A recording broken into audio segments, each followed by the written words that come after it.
Si Rokiro ay isang taunang lalaki na walang kaibigan, na palaging kinukot siya ng lahat ng iba pang mga estudyante sa kanyang klase dahil hindi siya nakakakuha ng kasintahan.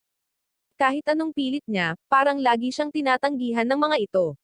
Ngunit, matapos iligtas ang isang maganda, malakas na exorcist na babae na nahulog mula sa himpapawid patungo sa mataong lungsod ng Japan, natuklasan niyang siya ang nakatakdang maging Diyos ng lahat ng exorcist at ipinakita sa lahat ang kanyang tunay na kapangyarihan, na ikinagulat ng lahat sa kanyang paaralan. Taon na ng 2016, at ang tiyak na may puting buhok, asul na mata na sorcerer na lalaki ay hindi na magiging sikat sa loob ng 4 na taon. Ang mundo ay puno ng mga taong may pagkabalisa, depresyon, at pagiging mahirap, at lahat ng magagandang bagay na ito ay nagtitipon sa isang alternatibong universo na tinatawag na mag-ano, at nagsisilang ng masasamang espiritu na tinatawag na mga impurities. Ang mga impurities na ito ay kadalasang kumakain sa mga negatibong emosyong ito, at lumalakas hanggang sa magawa nilang manghuli ng mga tao sa totoong mundo. Upang labanan sila, ang mga tao ay may isang grupo ng mga espesyal na tao na tinatawag na mga exorcist. Si Rokiro ay isa sa mga exorcist na sumuko sa pagiging bida ng kanyang mundo, at nagsimulang maghanap ng kasintahan na gusto niya. Isang araw, nag-propose siya sa isang babae, ngunit tinanggihan siya nito sa pamamagitan ng pagsasabi sa kanya na tingnan muna ang kanyang sarili sa salamin, at humingi ng paumanhin dito dahil kailangan niyang sabihin ito sa kanyang hindi kaaya-aya na mukha.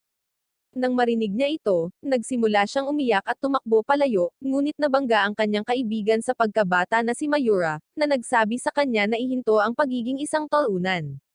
Sa sandaling iyon, nakita nila ang isang grupo ng mga bully na nakikipagganay sa isang maliit na bata, at tumalon si Rokiro upang iligtas siya.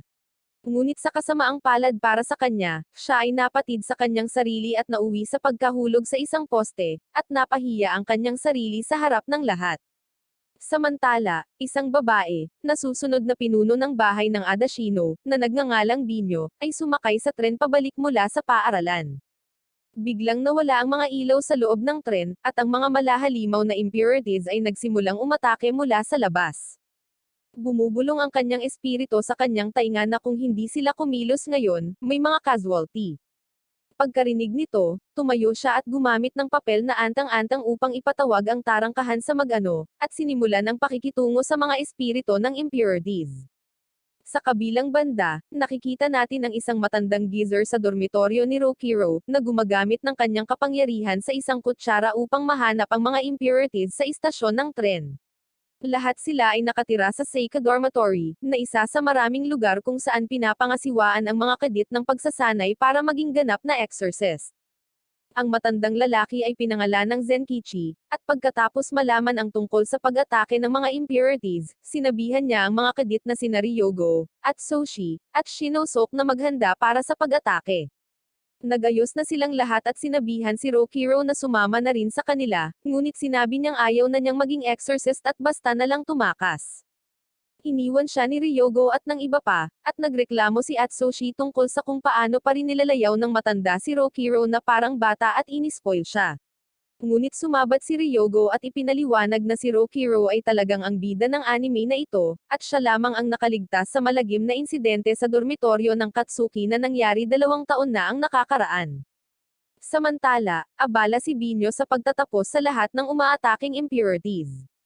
Ginagamit niya ang kanyang mabilis at nababaluktot na mga galaw at pinapaslang silang lahat, ngunit sa huli ay pakiramdam niya ay masyadong mahina para makagalaw at nahuhulog mula sa langit.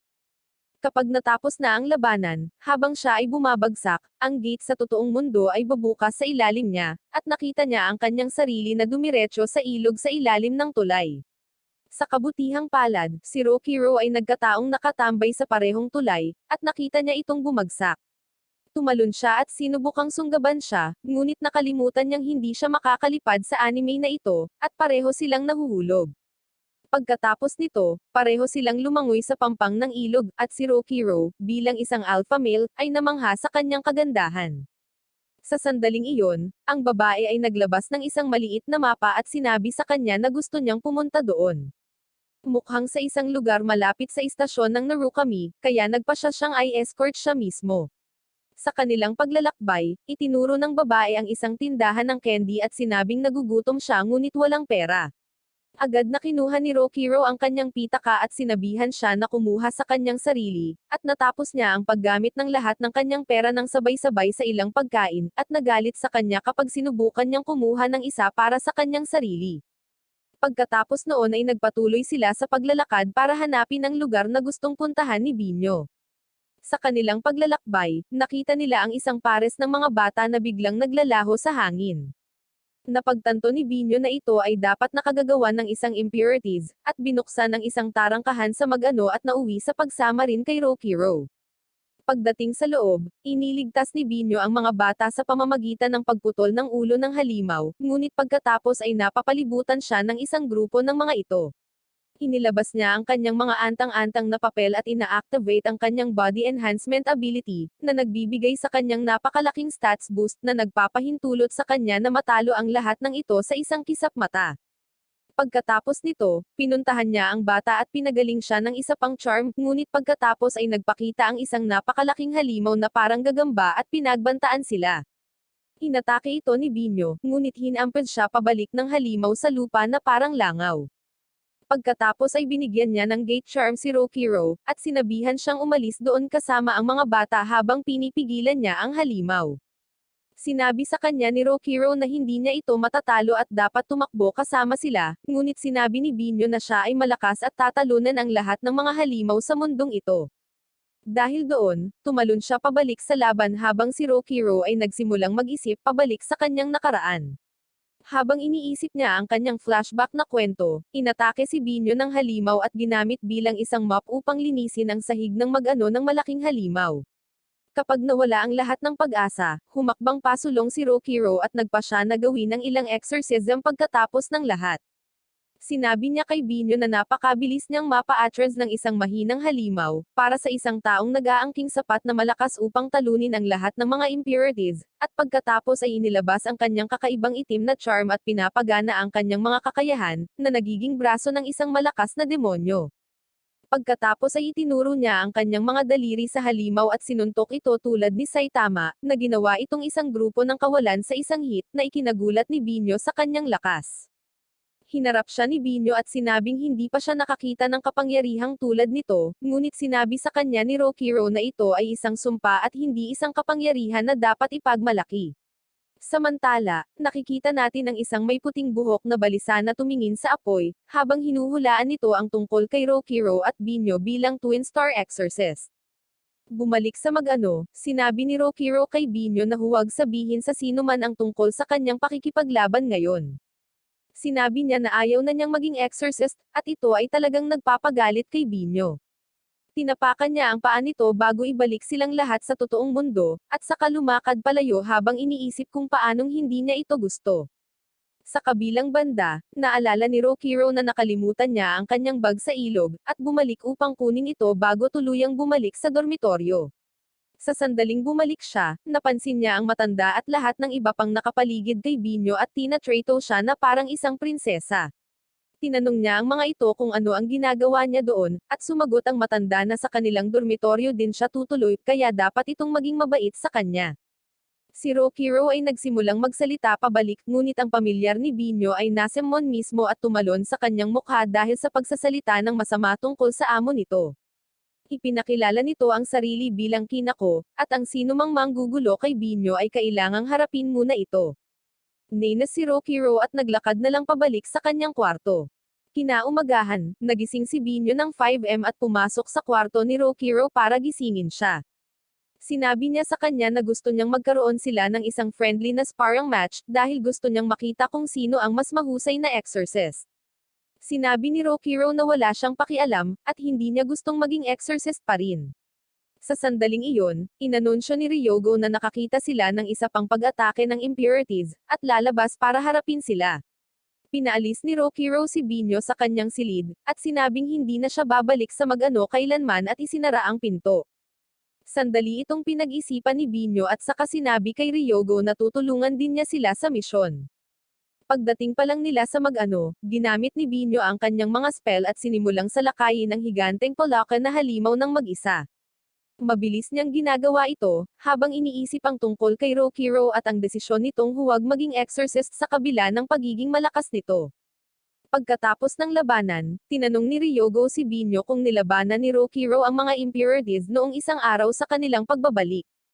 Ipinaliwanag niya na siya ang childhood friend ni Rokiro, at lumipat sa Sekiya dorm 5 taon na ang nakakaraan. Lumipat doon si Rokiro 3 taon pagkatapos niya, ngunit nang muli silang magkita, sumuko na siya sa pagiging exorcist. Pagkatapos ay sinabi niya na maaaring baguhin siya ni Binyo pabalik sa kung ano siya, dahil alam niya kung gaano siya kalakas at katalentado. Napag-uusapan niya noon ang pagiging pinakamalakas na exorcist at talunin ang lahat ng mga impurities, at doon siya mukhang pinakamasaya noon. Nang marinig ito, ikinumpara ito ni Binyo sa kung paano niya gustong gawin ang mga bagay na dati niyang sinasabi, at iniisip kung ano ang nangyari sa kanya upang magbago ng ganoon. Kinalaunan sa araw na iyon, hindi sinasadyang nakita ni Rokiro si Binyo na naliligo, at pagkatapos ay tumakbo palayo sa kanya habang sinusubukan niyang hatiin ito sa kalahati gamit ang isang espada. Habang siya ay tumatakbo palabas, nabangga niya ang mukhang good boy, long hair ang buhok na naging pinuno ng lahat ng exorcist, si Arima. Tinanong nila siya kung bakit siya naglalakad na parang walang tirahan, at sinabi ni Arima na nakilala niya ang isang babae na papunta doon na nagkataong may nobyo na gangster na sinipa ang kanyang sarili, at kinuha ang lahat ng kanyang mga gamit. Pagkatapos ay sinabi niya na naroon siya upang gumawa ng isang espesyal na anunsyo, at sinabi sa matandang geezer na tipunin ang lahat ng mga pinuno ng mga exorcist sa Hall of Five Mirrors. Ang bulwagan ay lumabas na isang underground gathering place sa ilalim ng lokal na shrine, at kapag nandoon na silang lahat, ibinalita ni Arima na nakatanggap siya ng orakulo na malapit nang ipanganak ang Miko.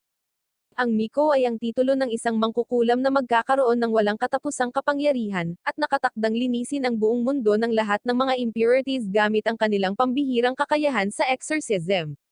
Pagkatapos ay sinabi niya na mayroon silang 2 tao na may potensyal na maging Miko, at tinawag sina Binyo at Rokiro sa entablado. Pagkatapos ay sinabihan niya silang dalawa na lumaban na parang gusto nilang tapusin ang isa't isa, at ang mananalo ay makakakuha ng titulo.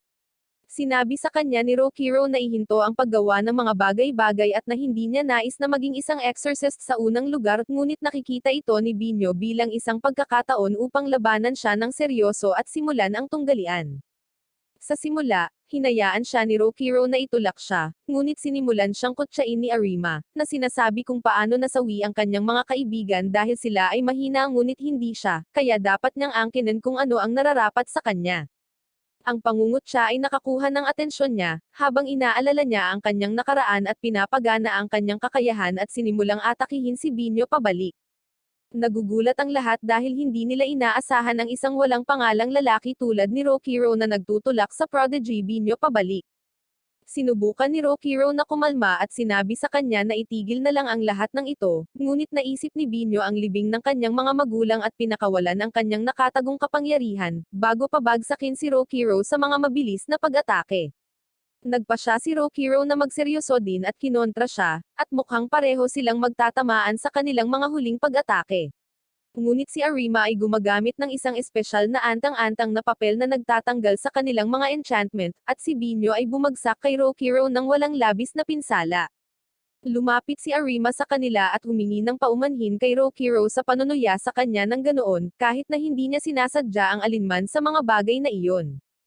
Sinabi niya na ginawa niya ito para ipakita sa lahat kung gaano talaga kalakas si Rokiro, at pagkatapos ay bumaling sa kanila at ibinunyag na ang 2 taong ito ay ang Twin Star Exorcists. Ayon sa Oracle, nagtataka si Ryogo at ang iba pang mga exorcist kung ano ang ibig sabihin nito, at ipinaliwanag ni Arima na ang Moiko ang ultimate exorcist at ang pares na mangganganak dito ay tinatawag na Twin Star Exorcists, ibig sabihin ay pareho silang magpapakasal at magkakaroon ng isang anak na magkasama, kaya napasigaw silang dalawa sa gulat. Nang maglaon ng gabing iyon, nanaginip si Rokiro na namumuhay ng isang masayang buhay kasama si Binyo sa kanyang tabi, ngunit nagising dito bilang isang walang katotohanan na ideya bago bumaba para kumuha ng kanyang almusal. Doon ay nakatagpo niya sina Binyo at Atsushi sa tabi ni Shinosuke na nagsabi sa kanila na dapat silang gumugol ng mas maraming oras upang palakasin ang kanilang pagsasama, ngunit si Binyo ay galit na lumabas, sinabing hindi siya naging exorcist para makipaglaro sa bahay, at lalo na hindi sa isang lalaking walang determinasyon na maging exorcist at umalis. Sinabi ni Ryogo at ng iba pa na lumalabas sila upang labanan ang ilang mga impurities, kaya dapat suportahan ni Rokiro si Binyo sa paaralan dahil ito ang kanyang unang araw doon. Pagkatapos nito, sinubukan ni Rokiro na panatilihin ang kanyang distansya mula kay Binyo sa buong araw, habang ang kanyang kaibigang si Mayora ay sinubukang kaibiganin si Binyo at nabigo ng husto. Pagkatapos ng lunch break, naramdaman ni Binyo ang isang malaking impurities mula sa kung saan nagpunta si Ryogo at ang iba pa upang makipaglaban, at nagpa siya na tumulong sa kanila habang si Rokiro ay nag-iisip sa kanyang nakaraan, at nagtataka kung paano ang kanyang kapangyarihan ay isang sumpa. Napansin iyon ni Mayora at pinasaya siya nang dalhin siya sa isang amusement park. Pinag-uusapan nila ang kanyang kalooban at nag-aalala tungkol sa pagiging isang exorcist muli, ngunit pagkatapos ay nagpa siya na tamasahin ang araw upang magpahinga mula sa lahat ng mga bagay na iyon. Samantala, nakikipagpunyagi si Binyo laban sa isa sa mga higanteng impurities sa larangan ng digmaan, na namamahala upang makapinsala sa isang roller coaster track sa totoong mundo. Napansin iyon ni Rokiro at nakita niya ang sakay na patungo sa sirang riles na may kasamang dalawang bata. Agad siyang tumakbo at umakyat sa riles para tulungan sila, at nailigtas ang kanilang buhay. Kalaunan ay pinuri siya ni Mayora sa palaging pagtulong sa iba, at naniniwala siyang mayroon siya kung ano ang kinakailangan upang maging isang talagang malakas na tao. Pinasalamatan siya ni Rokiro sa pagsisikap na pasayahin siya, at sinabing natutuwa siyang maging kaibigan siya bago bumalik sa dorm. Doon nila nakatagpo si Ryogo at ang iba pa na pabalik mula sa kanilang laban, at kinumpirma na naging maayos ang kanilang laban. Samantala, sa kabilang panig ng mapa, nakaupo si Arima kasama ang 12 guardians na kilala bilang pinakamalakas na exorcist ng panahon. Pinag-uusapan nila ang tungkol sa Twin Star Exorcists, at ang isa sa kanila, na pinangalan ng Ikaruga, ay tumayo at sinabi na hindi pa rin siya kumbinsido kung si Rokiro ay karapat-dapat sa titulo or hindi. Kinagabihan, umupo si Ryogo kasama si Binyo at kinausap siya tungkol sa nakaraan ni Rokiro, at kung bakit pinipilit niyang hindi na maging exorcist. Mukhang nagdurusa siya sa isang trauma, ngunit iniisip ni Ryogo na mababago siya ni Binyo sa kung ano siya dahil alam niya ang tungkol sa potensyal ni Rokiro. Kinabukasan, lumabas si Rokiro para mamasyal para isipin ang lahat ng sinabi ni Ryogo kay Binyo kagabi, at naalala kung paano niya ito itinuring na kapatid. Sa kabilang banda, sina Ryogo, at Soshi, at Shinosok ay lumalabas sa isang misyon upang linisin ang isang bahay na nagpawala ng 11 tao sa loob ng isang buwan. Naniniwala sila na ito ay gawa ng malalakas na impurities at nagpasya silang linisin ang lugar, ngunit sa sandaling pumasok sila, nakita nila ang kanilang mga sarili na napapalibutan, at nabigo si Ryogo na makalabas sa mag-ano habang napapalibutan siya ng mga impurities, at naubos na ang kanyang mga gate charms.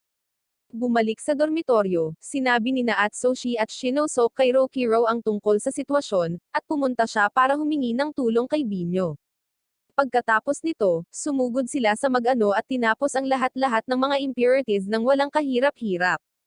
Iniligtas nila si Ryogo, na mukhang isang pinahirapang ragdoll sa puntong ito, at humingi ng tawad si Rokiro sa kanya dahil sa pagiging huli. Pagkatapos nito, pinabalik niya si Atsushi at Shinosok kay Ryogo, habang nananatili siya sa likod para pasalamatan si Binyo sa tulong nito. Sinabi ni Binyo sa kanya na siya ay karaniwang isang tall-unang lalaki na hindi gumagawa ng anumang bagay na kapaki-pakinabang, ngunit pagdating sa pakikipaglaban, siya ay talagang cool, at nakikita namin ang kanilang samahan na lumalakas ng kaunti. Bumalik sa 12 Guardians meeting at si Arima ay nag-host sa Kyoto, at sinabihan niya si Ikaruga na siyasatin ang hindi pangkaraniwang dami ng mga impurities na lumalabas sa Narukami, at maaari rin niyang bisitahin ang Twin Star Exorcists kung gusto niya. Samantala, pumunta si Rokiro upang suriin si Ryogo, na nagpapagaling mula sa kanyang mga pinsala sa ospital. Pagkatapos makipag-usap sa kanya, bumalik siya sa dorm kung saan gumagawa ang lahat ng antang-antang na papel. Pinupuri ng lahat ang kakayahan ni Binyo, habang humihingi ng paumanhin sa papel na ginawa ni Rokiro dahil sa kanyang sulat kamay na hindi kaaya-aya. Sa sandaling iyon, nakatanggap sila ng senyales tungkol sa pag-atake ng impurities sa isang malapit na paaralan. Lahat sila ay pumunta upang tingnan ito, at lumalabas na isang grupo ng mga bata ang nawala sa hangin habang naglalaro ng football. Agad silang pumunta sa mag-ano, at nakita ang mga bata na inaatake ng napakalaking pulutong ng mga halimaw. Tumalon si Rokiro at iniligtas ang isang bata mula sa pagiging isang hindi gaanong masayang pagkain, habang si Binyo at ang iba ay nag-aamok at sinisira ang isang grupo ng iba pang mga halimaw. Ngunit pagkatapos ay nagsimula silang mabigla sa kanilang mga numero, at nagsimulang mag-flashback si Rokiro ng kanyang mga dating kaibigan na nasawi sa insidente sa Hanatsuki Dormitory. Nang makita ito, isa sa mga halimaw ang humawak sa kanya at nagpas siyang kainin siya, ngunit pagkatapos ay na-atake ng isang energy beam-like na sipa mula sa gilid. Sa pamamagitan nito, lumabas si Ikaruga sa larangan ng digmaan at pinakawalan ang kapangyarihan ng kanyang espesyal na pamilyar at ang espada nito, na naglalabas ng napakalaking lakas ng apoy na sumusunog sa lahat ng halimaw sa paligid niya. Ang 12 Guardian ay ang pinakamalakas na exorcist na nagmana ng mga pangalan at kapangyarihan ng Amones Familiar, na kilala bilang pinakamalakas na exorcist sa kasaysayan. Tila hindi nabighani si Ikaruga sa tamad na pagganap ni Rokiro at tinawag siyang mahina. Sa sandaling iyon, ang isa sa mga nabubuhay na halimaw ay kumakain ng ilang iba pang mga impurities sa tabi nito at lumalakas. Pagkatapos ay nagsimula itong sumugod patungo sa kanila, ngunit si Rokiro ay nagpatuloy sa isang malakas na suntok. Ipinagtanggol siya ni Binyo at sinabi na si Rokiro ay maaaring maging isang taunang lalaki, ngunit siya ay isang malakas na exorcist. Sa sandaling iyon, napansin ni Ikaruga ang presensya ng ibang tao sa magano bukod sa kanila, ngunit pagkatapos ay nakatanggap siya ng tawag mula kay Arima, na tumawag sa kanya pabalik sa Kyoto.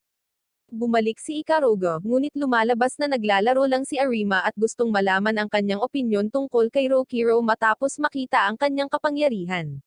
Sinabi ni Ikaruga na marami pa ring impurities sa Narukami, at nag-aalala siya sa presensya na naramdaman niya kanina, kaya babalik siya. Ngunit pinigilan siya ni Arima, at sinabihan siyang bigyan ng panahon na lumaki ang mga bata pagkatapos makita ang isang batang tulad niya na napakalakas. Pagkatapos ng pakikipag-ugnayang ito, parehong nakaramdam ng inspirasyon sina Binyo at Rokiro na magsanay at lumakas ng maging kagaya nila si Ikaruga, na naging isang 12 Guardians sa murang edad. Kinabukasan, habang pinaplano ni Ryogo at ng iba pa ang kanilang susunod na misyon, tinanong ni Rokiro kung maaari rin siyang sumali, at ito ay talagang nagpapasaya sa kanilang lahat. Hiniling ni Ryogo kay Binyo na manatili sa likuran upang bigyan si Rokiro ng pagkakataon na labanan ang ilang mga impurities, habang siya ay babalik sa negosyong ito ng exorcism pagkalipas ng ilang panahon. Pumayag siya at nagpa siya na tumuon sa kanyang paaralan, kung saan si Mayora ay nagsisikap na makipagkaibigan sa kanya. Gaya ng plinano, naging maayos ang misyon, at nagkaroon ng kumpiyansa si Rokiro sa kanyang mga kakayahan habang si Binyo ay nakikipagkaibigan kay Mayora, na nagpahayag din na siya talaga ang apo ng matandang lalaki na namamahala sa sakay dormitoryo. Kinabukasan, nagpa siya si Arima na magtrabaho sa paggawa ng Mission Miko sa pamamagitan ng pagkuha kina Rokiro at Binyo mula sa dormitoryo at dalhin sila sa kanyang 10,000 square feet villa, at gayahin si Mr. Beast sa pamamagitan ng pagbibigay nito sa kanila ng libre. Sinabi niya sa kanila na doon na sila titira mula rito, at gusto niyang gamitin nila ito bilang pagkakataon para mas makilala ang isa't isa. Malinaw, dahil sa kanyang pag-uugali, mayroon siyang bitag na nakaset up sa kanilang mga silid at pinagtutulungan silang maibalik ito sa normal. Sina Rokiro at Binyo ay nagtutulungan at nagtagumpay sa pagsubok na ito, at pagkatapos ay lumabas upang tulungan si Ryogo at ang iba pa sa pagtalo sa ilang malalakas na impurities. Pagkaraan ng araw na iyon, pareho silang nakaupo at nag-uusap tungkol sa mga nakaraan ng isa't isa. Ibinunyag ni Binyo na dati siyang may kambal na kapatid na nahiwalay sa pagkasawi ng kanyang mga magulang. Naging exorcist din siya, ngunit nasawi habang pinoprotektahan ang kanyang mga kaibigan. Siya ang nagbigay sa kanya ng mga hair clips na kanyang isinusuot, at ang mga ito ay talagang mahalaga sa kanya. Ipinaliwanag ni Rokiro kung paano siya nagseselos sa kanya dahil sa pagkakaroon ng mga magulang minsan, dahil siya ay inabandona sa kapanganakan. Kinuha siya ng mga exorcist, at iyon ang dahilan kung bakit siya naging exorcist at walang kahit anong astag na lahi na katulad niya. Matapos marinig ito, pinasigla siya ni Binyo sa pamamagitan ng pagsasabi na ang lahi at ang lahat ng bagay na iyon ay hindi mahalaga, dahil siya ay talagang malakas at dinadala ang kanyang kalooban. Kinabukasan, pumasok si Mayora para bisitahin sila sa bagong villa. Naiinggit siya kay Binyo na mamuhay ng mag-isa kasama ang kanyang kaibigan noong bata pa, ngunit tinanong niya si Rokiro kung sigurado ba siyang magiging exorcist muli. Sinabi ni Mayora sa kanya na ayaw niyang makita siyang nanlulumo, at dumaan sa parehong sakit na naranasan niya 2 taon na ang nakakaraan. Sumagot si Rokiro na ayaw din niya at pinag-isipan ito ng husto, ngunit iniisip niya na kung kaya lang niyang protektahan ang mga taong nakapaligid sa kanya gamit ang kapangyarihang taglay niya, sulit na gawin ito. Nang marinig ito, nagalit si Mayora dahil ayaw niyang gawin niya ang mga mapanganib na bagay at lumaban. Sumama si Binyo at ipinaliwanag kung paano niya ito hinahangaan para sa kanyang desisyon at pagnanais na lumakas. Dahil na-corner, si Mayora ay tumakbo palabas ng bahay na may luha sa kanyang mga mata, ngunit sa pagmamadali, nakalimutan niya ang kanyang protection charm sa likod, at ito ay humantong sa isang malakas na impurities na umatake sa kanya. Samantala, ang kanyang ama na si Sagan, na isa sa 12 Guardians pati na rin ang guro ni Ryogo at Rokiro, ay nagpasya na bisitahin sila. Pumunta siya sa dormitoryo para kumustahin ang matanda, at ibinunyag niya na naroon siya para imbestigahan ang maruming katiwalian na napansin nila sa lugar. Ang karumihang katiwalian ay isang kababalaghan na nangyayari kapag ang mga tao ay napuno ng labis na negatibong emosyon, at ito mismo ang nagiging maruming halimaw. Bumalik sa malapit nang maging fade ng impurities si Mayora, ngunit dumating si Rokiro sa takdang oras upang atakihin ito gamit ang kanyang enchanted na braso at iligtas siya. Dumating din si Binyo, at pareho silang lumaban sa halimaw habang pinoprotektahan ang isang walang malay na Mayora. Ang halimaw ay lumalabas na napakalakas para sa kanila, at nagsimula silang magpumiglas, ngunit sa sandaling iyon, dumating si Sagan at natalo ito sa isang pag-atake. Pagkatapos nito, hinarap niya si Rokiro at tinanong siya kung bakit muli siyang nakikipaglaban, at hinahamon siya na ipakita sa kanya ang kanyang kapangyarihan at resolve. Sumagot si Rokiro ng isang kalahating pusong suntok na humantong kay Sagan na kunin ang kanyang Black Master Talisman. Pagkatapos ay kinausap niya si Binyo at tinanong siya kung alam niya ang nangyari 2 taon na ang nakakaraan, at ipinaliwanag na ang dormitoryo ng Hanatsuki ay kung saan nagpunta ang kanyang kapatid pagkatapos ng kanilang paghihiwalay. Iniisip ng mga tao na inatake ng mga impurities ang dorm at pinaslang ang lahat, ngunit sa katunayan, walang impurities ang nasasangkot sa insidenteng iyon. Sa totoo lang, si Rokiro ang pumaslang sa lahat ng may demonyong anyo. Nang marinig ito, labis na nagalit si Binyo at itinutok ang kanyang espada kay Rokiro, ngunit sinabi sa kanya ni Sagan na may higit pa sa kwento. Maya-maya lang, may dumating na misteryosong lalaki sa harapan nila. Ang lalaking ito pala ay ang di umano'y nasawi na kapatid ni Binyo, si Yuto. Sa pagtingin sa kanya, si Rokiro ay nagalit at nagmamadaling lumapit sa kanya, ngunit siya ay nagspell ng walang anumang papel ng enchantment at iginapos siya nito. Ipinagpatuloy nila na sa araw na iyon, ikinulong ni Yuto ang lahat ng mga bata sa dormitoryo at nagsagawa ng mga ipinagbabawal na eksperimento sa kanila upang gawing mga impurities. Si Rokiro ang tanging nakaligtas dahil pinaslang niya ang lahat ng nagtatangkang pumaslang sa kanya. Ngunit ang stress sa pag-iisip ng makitang pinagtaksilan siya ng kanyang matalik na kaibigan, ginawang mga impurities ang kanilang mga kaibigan, at pagkatapos ang pagpaslang sa kanila gamit ang sarili niyang mga kamay para iligtas ang kanyang buhay ay naging dahilan upang sumuko siya sa kanyang pangarap na maging pinakamalakas na exorcist, or lumaban muli. Nang marinig ito, napayuko si Binyo at tinanong ang kanyang kapatid kung totoo ba ang lahat, ngunit kinukutya niya ito dahil sa pagiging mahinang tao, at sinabihan siyang umalis sa kanyang paningin dahil hindi man lang niya maintindihan ang tunay na nararamdaman ng kanyang kapatid. Pagkatapos ay kinukutya niya ang kanilang mga magulang dahil sa pagiging walang isip at mahina, at iyon ang dahilan kung bakit sila nasawi, at pagkatapos ay ibinalik ang kanyang atensyon kay Rokiro at sinabing nandoon siya para mag-alok, at magtanong kung papayag ba siyang sumama sa kanya at maging kanyang kanang kamay. Tinitingnan ni Rokiro ang kanyang mukha at sinabing mas gugustuhin niyang masawi, at pagkatapos ay pilit na pinakawalan ang kapangyarihan ng kanyang braso at nag-aalsa upang talunin siya. Ngunit si Yuto ay tila may parehong kapangyarihan sa kanyang kaliwang braso, at tila mas kontrolado niya ito. Pinaglalaroan niya ng pingpong si Rokiro sa pamamagitan ng pagsuntok sa kanya pabalik, habang sinusugod niya ito na parang walang utak na lalaki. Tinitingnan ito ni Binyo at nagpas siyang pigilan siya dahil naniniwala siyang masasawi siya kung hindi niya gagawin ito, at tinamaan siya ng husto para dito.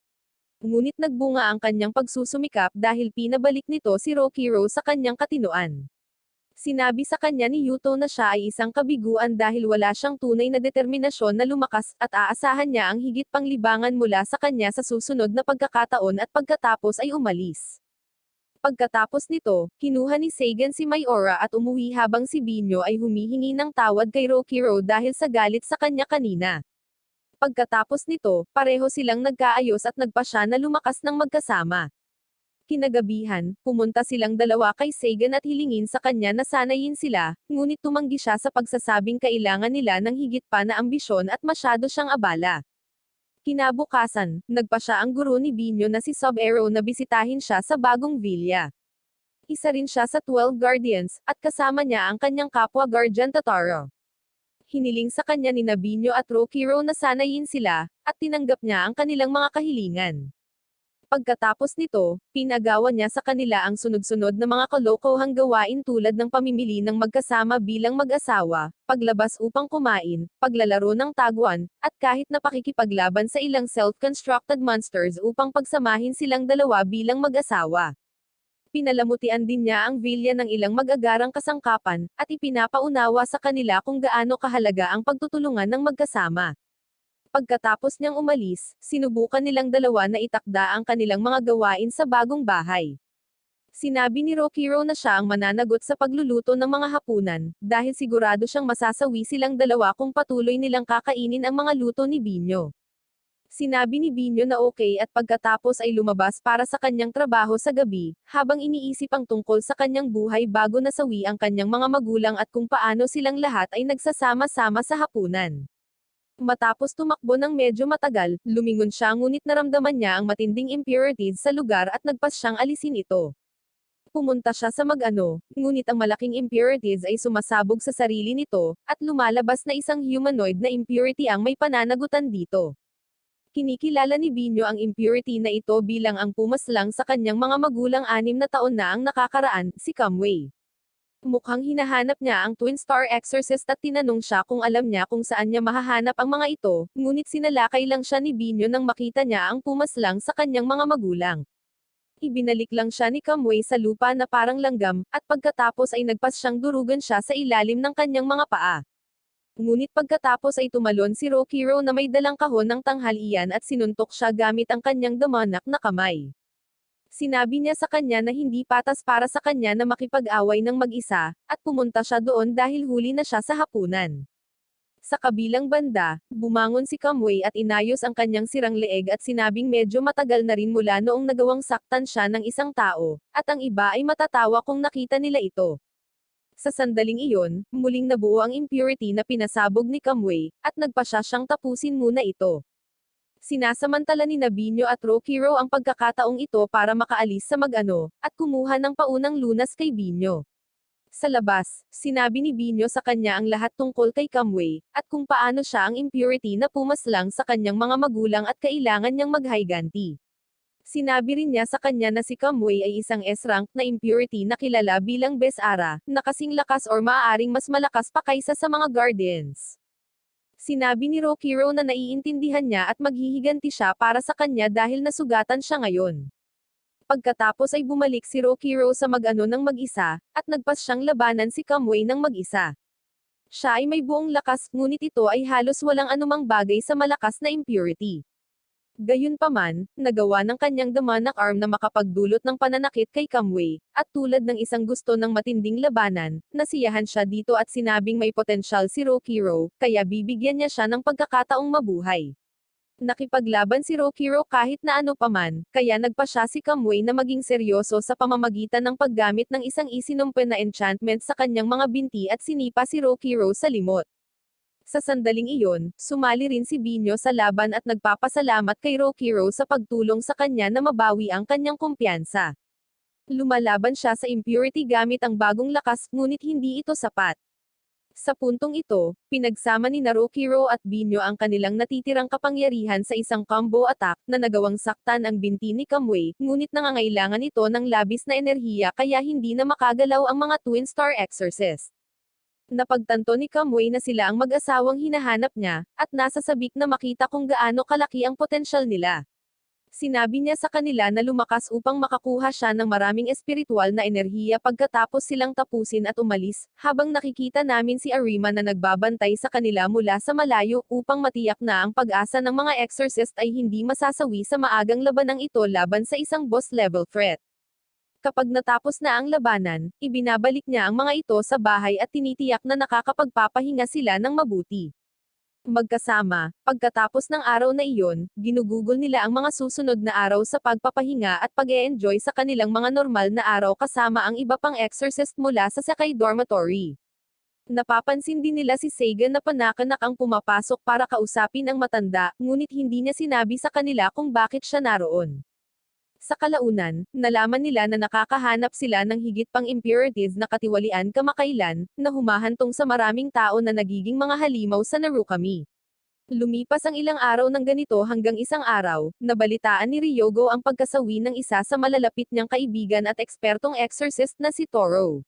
Si Toro ang nagpakilala kay Ryogo sa kanyang kasintahan, si Haruoka, ngunit ang pinakamahusay na wingman ay nasawi na. Matapos marinig ang balitang ito, naglakad-lakad sina Binyo at Rokiro sa labas habang pinag-uusapan ang tungkol kay Yuto at kung paano nila ito kailangang pigilan, ngunit sa sandaling iyon, naramdaman nila ang pagkakaroon ng isang malakas na impurity at nagtungo sa mag-ano upang harapin ito. Ang impurity ay lumalabas na isang tiwaling tao, na nagpapahirap sa kanila, ngunit pagkatapos ay nagpakita si Sagan sa eksena at sinabi sa kanila na alisin ang kanilang mga sarili doon, dahil sila ay mahina at dapat ipaubaya ang mga labanang tulad nito sa mga matatanda. Sa sandaling umalis sila, natalo niya ang halimaw, at nalaman namin na ito ay talagang si Toru. Pagkaraan ng araw na iyon, nakita namin si Sagan na nakaupo kasama ang matanda sa Sakay Dormitory. Sinabi sa kanya ng matanda na dapat niyang hayaan ang ibang tao na humawak sa gawaing ito, dahil talagang mahirap sa kanya na pabayaan ang mga batang dati niyang tinuturuan at sinanay. Ngunit sinabi ni Sagan na walang sino man maliban sa kanya ang dapat magpasan ng pasanin na ito, at sinabi na mas madali rin sa kanya ang ganitong paraan. Sa kabilang banda, nakikita natin si Narukiro at Binyo na nag-uusap sa katotohanan na tinawag sila ni Sagan na pabigat sa larangan ng digmaan na walang merito. Napansin ni Mayora na nalulungkot ang dalawa, at nagpas siyang tulungan sila sa pamamagitan ng pagluluto ng hapunan para sa kanila at inaliw din ang kanyang ama. Gayunpaman, mayroon pa rin siyang damdamin para kay Rokiro, at ang katotohanang ikakasal na siya kay Binyo ay nagpapalungkot sa kanya, at ang emosyong ito ay naging isang masamang halimaw. Na-trauma nito ang dalawa nang makita nilang muli ang isang taong pinapahalagahan nila na naging halimaw, at labanan siya. Ang kanilang mga damdamin ay hindi nagpapahintulot sa kanila na gumawa ng marami, at talagang pinahirapan sila ni Mayora. Sa sandaling iyon, dumating si Sagan sa eksena at sinabi na siya ang magpapababa sa kanya at sinabi sa kanila na umalis sa mag-ano. Sobrang sama ng pakiramdam ni Rokiro nang magsimula siyang mag-flashback sa kanyang nakaraan, ngunit nang hawakan niya si Binyo, narinig nilang pareho ang boses ni Mayora na humihingi ng tulong sa kanila. Napagtanto nila na ang kapangyarihan ng Twin Star Exorcists ay maaring makatulong sa kanya, at makausap si Sagan tungkol dito, na nasugatan dahil sa pagiging pabaya sa laban dahil si Mayora ay kanyang anak. Sa bagong tuklas na pag-asa na ito, lahat sila ay gumagawa ng isang plano sa paligid ng isang pamamaraan na tinatawag na resonance na nagpaparami ng kapangyarihan ng dalawang exorcist na may mahusay na mga rate ng pag-synchronize. Nagagawa ito ni Narukiro at Binyo, at ang kakayahan ay nagpapadalisay kay Mayora at bumalik sa normal, na nagpapahinga sa lahat habang umiiyak si Rokiro na kung mayroon siyang kapangyarihang ito 2 taon na ang nakakaraan, na iligtas sana niya ang mga bata sa Hitsuki Dormitory. Sa sandaling iyon, dumating si Yuto sa larangan ng digmaan at tinanong si Rokiro kung paano niya nagustuhan ang kanyang regalo. Tumakbo si Rokiro sa kanya, ngunit ibinaba siya ni Sagan at sinabing pareho silang walang natitira sa espiritual na enerhiya pagkatapos ng pamamaraang iyon ng resonance purification, kaya siya na ang bahala sa mensahe ng kanyang estudyante habang tinutukoy si Yuto. Sinabi ni Yuto na si Sagan ay isang hadlang na haharapin niya kaagad, at iyon ang magiging deklarasyon niya ng digmaan laban sa organisasyon ng mga exorcist. Tumugon si Sagan sa pamamagitan ng pag-activate ng kanyang full power mode na nagbibigay daan sa kanya na i-channel ang kapangyarihan ng isa sa 12 maalamat na pamilyar na Byaku.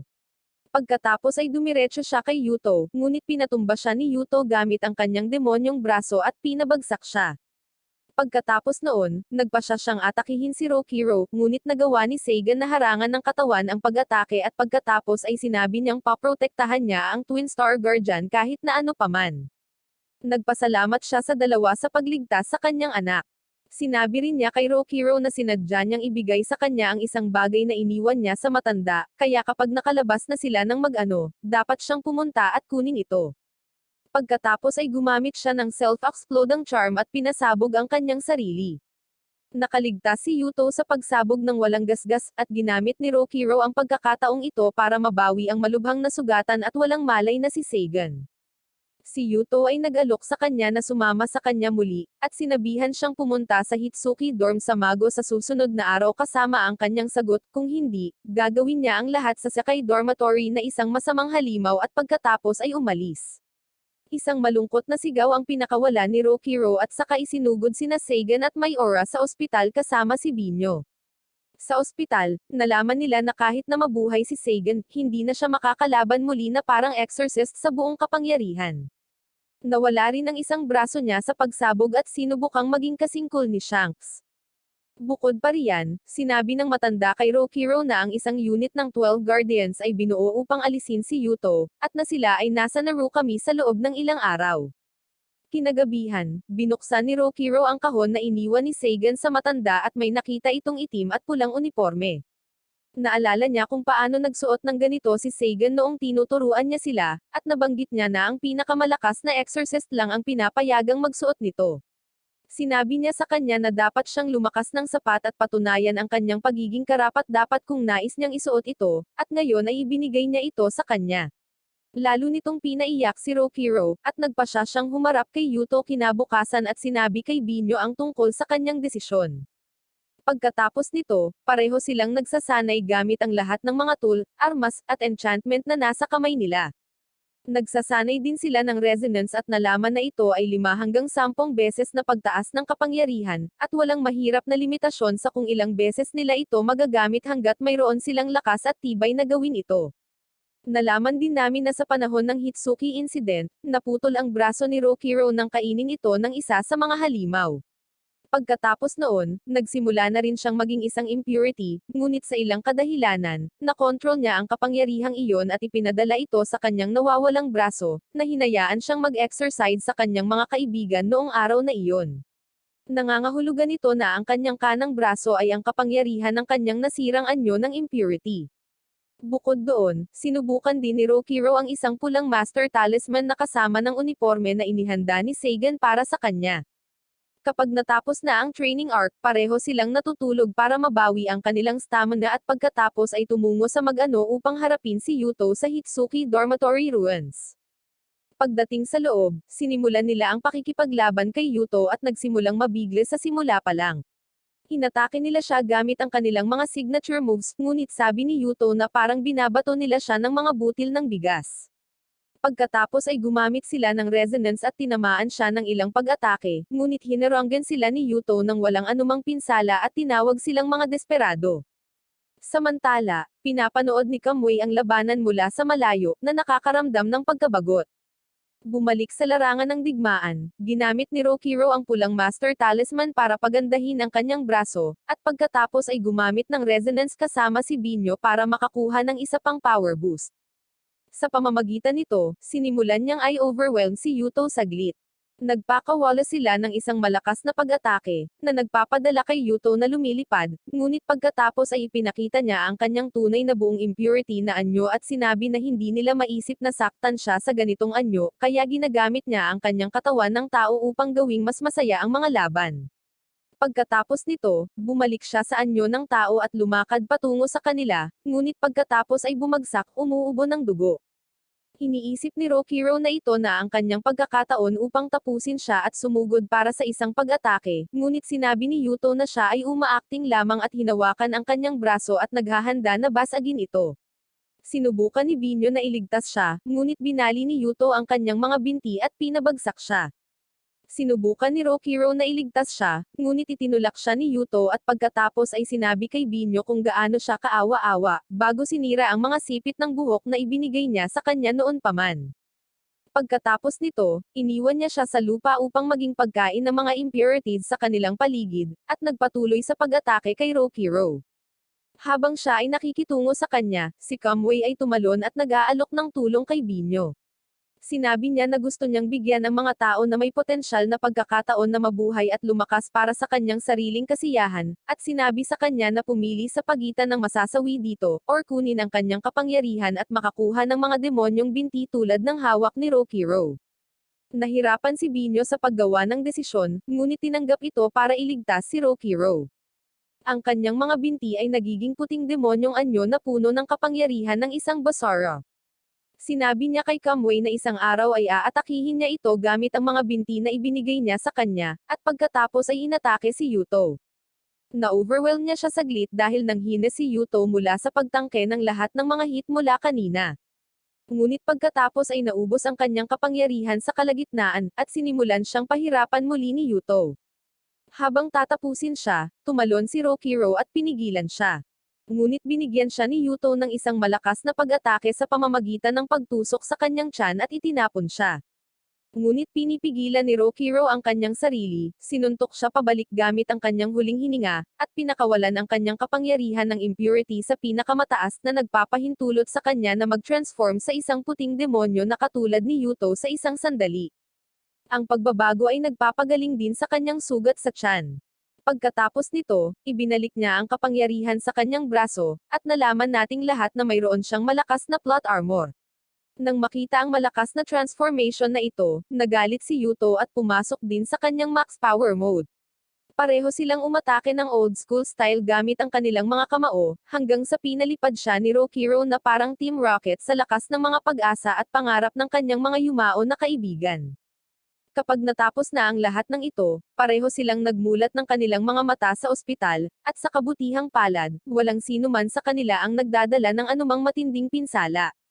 Sinabihan ng mga doktor si Binyo na ipahinga ang kanyang mga paa sa wheelchair bago sila pareho na ipatawag ni Arima, na tumawag sa kanila para magbigay ng impormasyon sa mga natitirang Guardians tungkol sa kanilang pakikipaglaban kay Yuto. Sinabi rin niya sa kanila na sila ay parurusahan dahil sa pakikipaglaban sa kanya ng mag-isa, at hindi naghihintay sa mga Guardians, ngunit nakipagtalo si Binyo sa pagsasabing sila ay nasa ilalim ng banta at ginawa ito upang protektahan ang kanilang mga kaibigan sa Sakai Dormitory. Sinabi ni Arima na ayos lang, ngunit ipinagbabawal na silang gumawa ng anumang bagay na mapanganib dahil bilang Twin Star Exorcists, ang kanilang trabaho ay magpakasal at maipanganak ang Miko.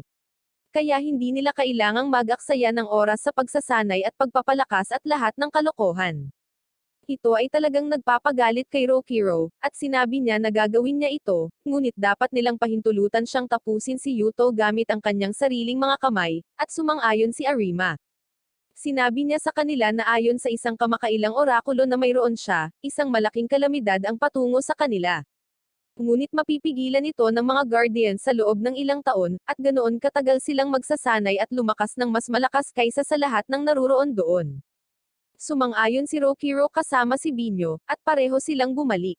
Pagkatapos nito, pareho silang nagpapahinga sa mga susunod na araw at nag-enjoy sa isang festival, at binigyan ni Rokiro si Binyo ng isang pares ng hair clip para palitan ang nawala sa kanya. Sa kabilang banda, nakita natin si Mayora na hiniling sa kanyang ama na sanayin siya para maging exorcist din siya at matulungan ang mga kaibigan niya. Oras na para sa isang time skip. Pagkalipas ng 2 taon, naging medyo cool at sikat si Rokiro sa kanyang paaralan. Si Binyo ay kamangha-mangha gaya ng dati, at pareho silang lumaki ng malaki bilang mga exorcist.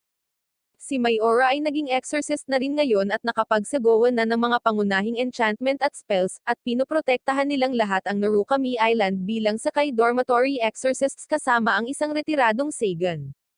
Tulad ng ipinropesya, lumakas din ang mga impurities, at pinaplano ng Basara na salakayin ang totoong mundo kasama ang isang grupo ng mga ito. Nakita namin si Rokiro at Binyo na pumunta sa kanilang misyon kasama ang iba pang mga exorcist. Ngunit isang araw, napansin nila ang isang kakaibang liwanag sa mag-ano, at natagpuan ni Rokiro ang isang batang babae sa lugar. Dinala nila siya pabalik sa dorm at pinangalanan siyang Sai, at inampun siya ni Rokiro bilang kanyang anak sa sandaling panahon dahil tila mahal niya ito sa ilang kadahilanan. Sinabi ni Sagan at ng matanda na kailangan nilang mag-ingat dahil bihirang mangyari ang makakita ng masayang batang babae sa mag-ano, na iniisip kung paano nila natagpuan si Rokiro sa parehong lugar noong siya ay sanggol pa. Isinasagawa nila ang kanilang mga araw bilang isang pamilya, ngunit isang araw ay napansin nila ang paghamog ng mag-ano sa bayan, at biglang nagpakita ang malalaking impurities sa totoong mundo. Dinaig sila ni Narukiro at Binyo, habang ipinaliwanag ni Sagan na may nagpakita na dragon spot, at ito ay parang isang napakalaking lamat sa hadlang na naghihiwalay sa mag-ano sa totoong mundo. Bumalik sa Exorcist Headquarters, nalaman namin na isang Basarin na nagngangalang Kiranashi ang nasa likod ng lahat ng ito. Habang naghahanda ang mga Guardians na harapin siya, nakita rin natin ang isa pang Basarin na nagngangalang Suzo na sangkot sa gulo na ito, ngunit tila mas interesado siya sa mga natatanging exorcist kaysa sa marcha na ito sa totoong mundo. Tinutulungan niya ang grupo ni Rokiro sa pamamagitan ng pag-aalis ng grupo ng mga mahihinang impurities, at sinabing interesado siyang makilala sila sa ibang pagkakataon at hahayaan silang magtagpi-tagpi ang Dragon Spot. Sa una, ginagamit nila ang tradisyonal na pamamaraan upang i-patch ito, ngunit nangangailangan sila ng mas maraming enerhiya upang gawin ito. Gumagamit ng mga resin si Narukiro at Binyo, at tinutulungan silang makaipon ng sapat na enerhiya upang isara ang lugar at ibalik ang lahat sa normal. Sinabi ni Sagan na ang ibang mga bayan ay dapat na nagdurusa sa mga pag-atake na ito, at kaya ang Twin Star Exorcists ay dapat pumunta at magtagpi rin ng mga butas na ito. Kinabukasan, iniwan ni Narukiro at Binyo ang Narukami kasama si Sai at tumungo sa Minami City, na nagpadala sa kanila ng kahilingan na isara ang isang dragon spot. Hinayaan nilang kunin ng pamilyar ni Binyo ang isang bagon na nakita nila sa basement ng villa, at ginamit iyon bilang kanilang transportasyon. Sa misyon na ito, nakatagpo nila ang isa sa Basarin na nagngangalang Moro, na nagbigay sa kanila ng kaunting pagpapahirap bago nila nagawang isil ang Dragon Spot, salamat sa pagpasok ni Sai sa clutch sa pamamagitan ng paghahatid ng silang talisman sa kanila sa panahon ng labanan. Sa kanilang susunod na misyon, tumungo sila sa isang amusement park na may impurity na malapit ng maging Basara. Ang impurity ng leon ay tila may ilang mga damdamin ng tao na buo pa rin, at nais nitong tumingin sa isang bagay na maganda. Nang malapit na sila sa amusement park, gumagala si Sai sa loob at nauwi sa pakikipagkaibigan sa impurity. Nangako siya na hindi sasaktan ang sinumang tao, or labanan sila at ipinarating din ang damdaming ito kina Rokiro at Binyo. Habang sinusubukan nilang lahat na magpakita ng isang bagay na maganda dito, dalawang guardian ang dumating sa lugar sa pamamagitan ng pagbukas ng lahat ng ilaw sa amusement park at pagsira sa Impurity Leon. Ngunit sa mga huling sandali nito, nagawa nitong tingnan ang magagandang ilaw at nasasawi ng walang pagsisisi. Pagkatapos nito, pinagtagpi-tagpi ng Guardians na sina Mika at Sarah ang Dragon Spot at hinarap ang Twin Star Exorcists, at sinabi sa kanila na dapat nilang seryosohin ang misyon na ito dahil nakasalalay dito ang buhay ng mga tao. Pagkatapos nito, ang susunod nilang destinasyon ay isang mataas na lugar kung saan nakilala nila ang sikat na Japanese baseball player na si Kawi. Ang kalaban nila ay isang Basarin na nagngangalang Yamato. Habang ang dalawang Guardians na nagngangalang Naruoki at Cornelio ay sumama sa kanila sa misyon na ito, at ang mga Guardians ay nagsasabi sa Twin Star Exorcists na magtrabaho sa pagsil sa Dragon Spot habang sila ay pipigilan si Yamato. Ang plano ay napupunta ng maayos, at pinamamahalaan nilang itaboy ang mga impurities sa labas ng bayan, ngunit nabuhay parent si Yamato. Samantala, ang Basarin na nasa likod ng mga Dragon Spot, si Kiranashi, ay tumungo sa mag-ano at nakipag-usap sa kambal na sina Basara at Momochi, at sinabi sa kanila ang tungkol sa Twin Star Exorcists at kung paano niya iniisip na magiging magandang entertainment ang mga ito para sa kanila. Gayun din, kailangan nilang alisin ang mga ito para sa tagumpay ng kanilang plano. Sumang-ayon ang dalawang Basara at hinihintay ang pagdating ng mga exorcist. Sa kabilang banda, si Narukiro at Binyo ay tumungo sa susunod na Dragon Spot at kahit papaano ay napunta sa mag-ano, na konektado sa totoong mundo sa pamamagitan ng isang Dragon Spot sa loob ng isang tunnel. Dito nila hinarap ang Basara Twins na nagpapatunay na higit na nakahihigit sa kanila sa lakas at pagtutulungan ng magkakasama. Mukhang masama ang mga bagay para sa Twin Star Exorcists kapag pareho silang nakatali sa malagkit na string ng Basara. Ngunit tumalon si Sai at pinoprotektahan silang dalawa sa pamamagitan ng paggawa ng hadlang gamit ang kanyang mga kapangyarihan. Hindi niya alam kung paano niya ito ginawa, ngunit nagbibigay ito ng oras sa mga Guardians sa lugar na makarating sa larangan ng digmaan. Ipinakilala nila ang kanilang mga sarili bilang Inanaki, Uzi, at Mitsusaka at sinabi na pumunta sila doon kasunod ng landas ni Kiranashi. Pagkatapos ay gumamit sila ng gate charm at i-teleport ang lahat pabalik sa totoong mundo, kung saan mas mababa ang antas ng impurities, at sinasabi na ito ay makabuluhang magpapahina sa Basara. Sinabi ni Narukiro at Binyo na gusto nilang labanan sila at hilingin sa mga Guardians na harapin ang Dragon Spot. Gaya ng inaasahan, ang Basara ay mas mahina sa totoong mundo, at nagtagumpay sila na madaig sila ng malaki. Sa kanilang huling pag-atake, nasugatan nila si Momochi, na nagpo-protekta sa kanyang kapatid sa pamamagitan ng pagtanggap ng pag-atake sa kanyang sarili at nasawi kalaunan. Sa sandaling iyon, binuksan ni Kiranashi ang ilang mga portal sa larangan ng digmaan at dinala ang kambal sa kanya, at tumakas. Isinara ng Basara ang Dragon Spot at pagkatapos ay sumunod sa likod, habang si Narukiro at Binyo ay humarap at nagtanong kung paano niya nagawang gamitin ang kapangyarihang iyon. Sinabi ni Sai na wala siyang ideya ngunit may pakiramdam na dapat silang pumunta sa Kyoto kung saan matatagpuan ang punong tanggapan ng Exorcist, at sumang-ayon ang dalawa dito.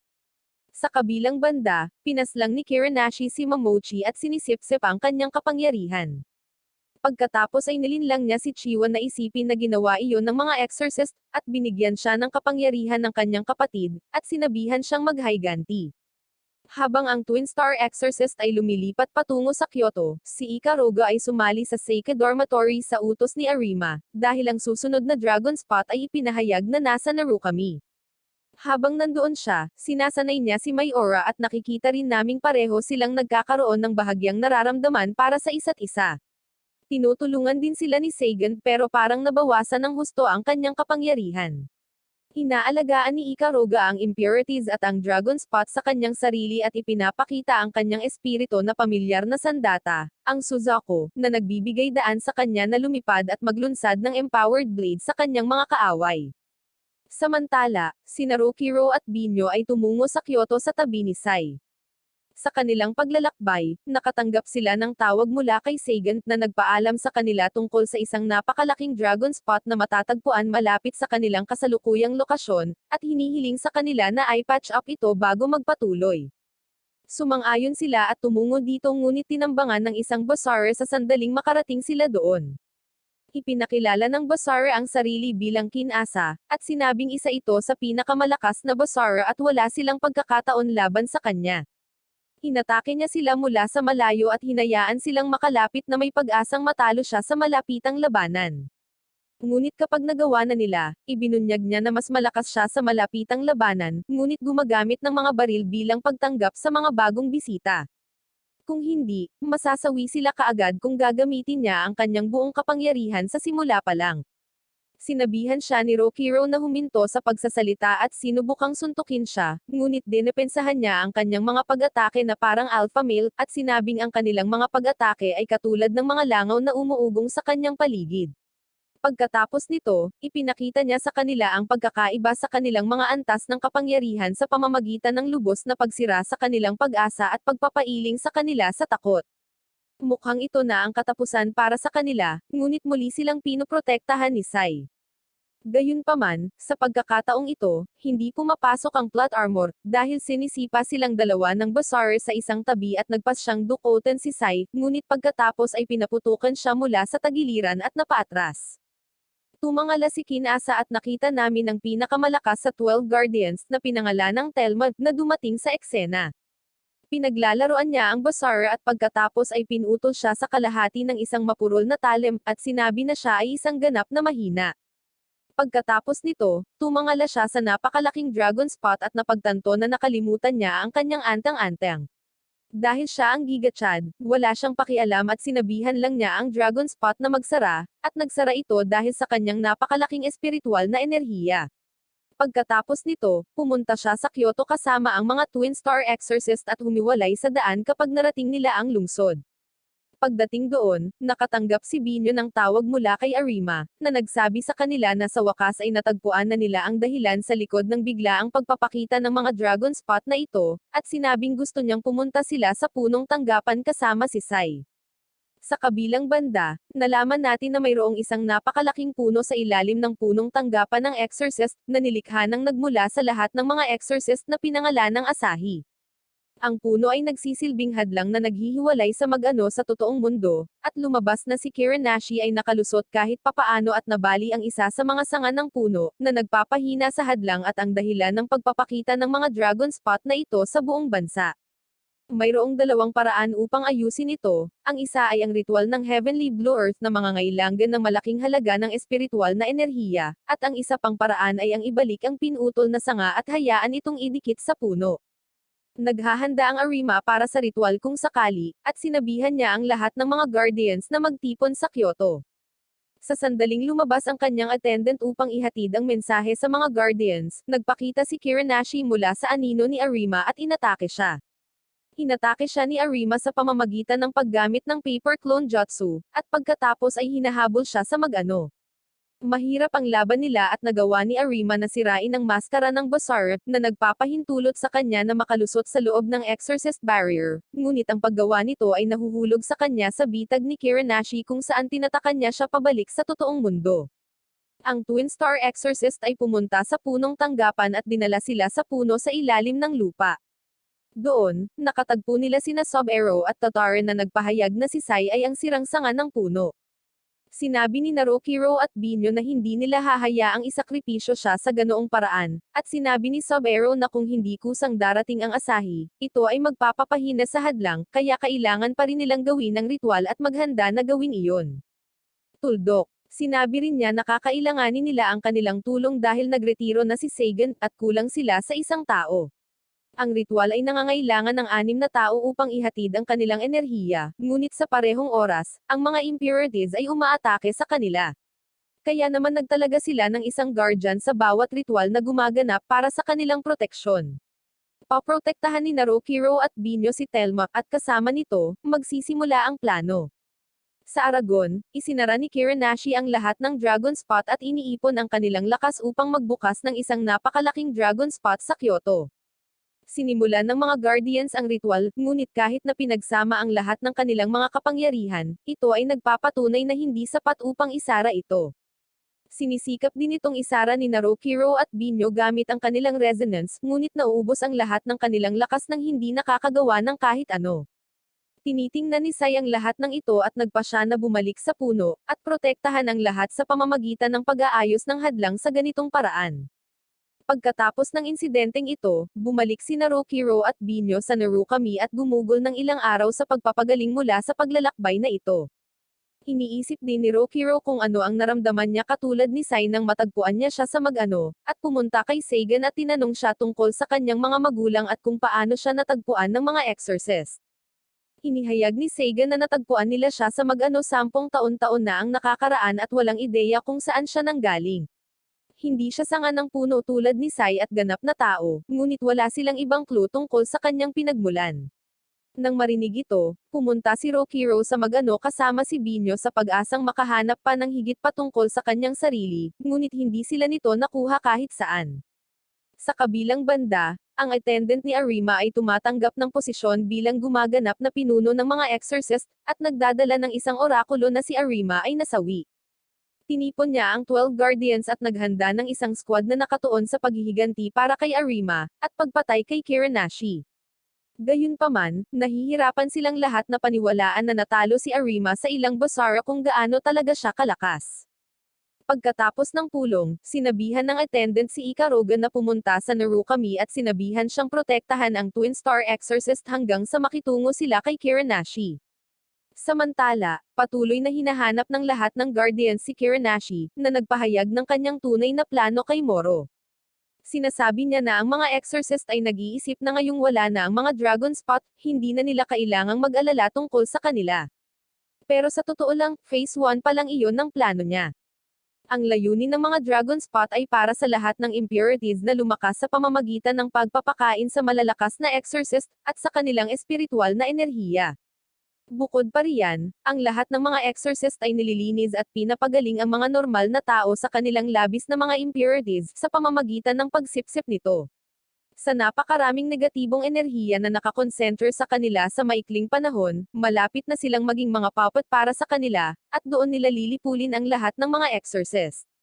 Pagkatapos ay sinabi niya kay Moro na pumunta at pakainin ang mga exorcist na ito, at lumakas ng mas malakas para sa mga darating na laban. Sa kabilang banda, sina Sobero at Tatara ay nakakuha ng clue sa landas ni Kiranashi, habang sina Miko at Sara ay nakatagpo ni Moro sa mag-ano habang hinahanap ang kanyang amo. Lumalabas na mayroon silang masamang kasaysayan kay Moro, na tila pumaslang sa ama ni Sara, na dating malapit na kaibigan ni Miko. Nang makita siya, agad na tumalon si Sara gamit ang kanyang sandata at sumigaw na ipaghihiganti niya ang kanyang ama.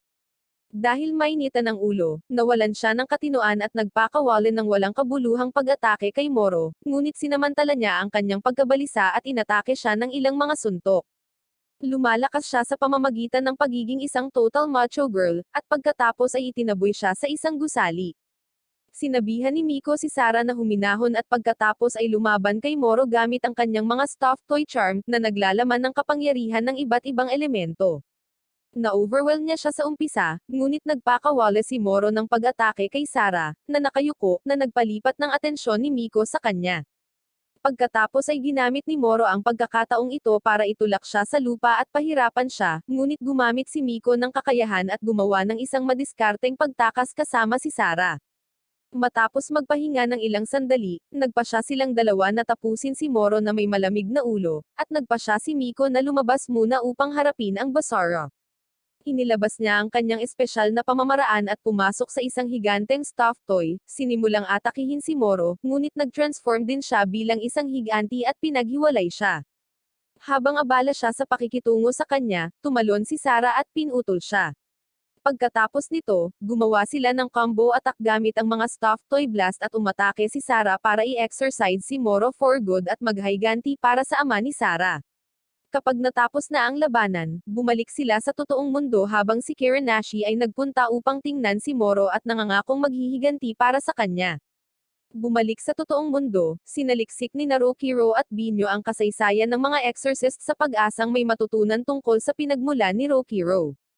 Kinabukasan, napahirapan si Rokiro kay Seigen sa panahon ng pagsasanay, ngunit pumasok si Binyo at pinasaya siya ng ilang mga salita ng pampatabay loob. Kasabay nito, pumasok si Mayora at sinabi na oras na para pumunta sa paaralan ng magkasama, ngunit hindi niya naiintindihan ang buong sitwasyon at iniisip na nagkikis sila. Inilabas nito ang nagulat na mukha na mula sa kanya, bago alisin ni Rokiro ang hindi pagkakaunawaan. Pagkatapos nito, lahat sila ay pumunta sa paaralan at nalaman na si Ikaruga ay sumali sa kanila bilang isang transfer student, at inihayag niya ang kanyang mga layunin sa kanila bilang kanilang bodyguard. Sa kabilang banda, nakikita natin na isinagawa ni Kiranashi ang kanyang plano habang ang mga exorcist mula sa buong bansa ay naglalakad sa mag-ano sa ilang mga araw. Pagkalipas ng ilang araw, nakita namin si Rokiro na gumagawa ng bagong hakbang para sa kanyang sarili na magagamit niya para protektahan ang maraming tao sa larangan ng digmaan. Pagkatapos ng kanyang pagsasanay, pumunta siya kay Ikaruga at kinulit siya tungkol sa pakikipag-sparring sa kanya, ngunit sinabihan siya ng guardia na ihinto ang pag-iistorbo. Pagkatapos, napansin nilang nababalot ng maruming sapot ang buong paaralan, at nakita naming dumating ang Basara Chiwa sa lokasyon. Si Rokiro at ang iba ay gumagala sa paligid ng paaralan at nakatagpo siya sa gymnasium ng paaralan, ngunit tila mas malakas siya kaysa sa huling beses na nakatagpo nila siya. Lumalabas na tinulungan siya ni Kiranashi, sa pamamagitan ng paggamit ng isang espesyal na talisman enchantment na ginawa niya para sa kanya ng mga na-hypnotize na exorcist. Ang mga enchantment ay nagpapahintulot kay Chiwa na manatiling nakaugnay sa mag-ano habang nasa totoong mundo, at hindi mawawalan ng anumang kapangyarihan. Higit pa rito, mayroon din siyang lakas ng kanyang nasawi na kapatid, na siyang nagpapalakas sa kanya ng 2 beses na mas malakas kaysa sa kanilang huling pagkikita.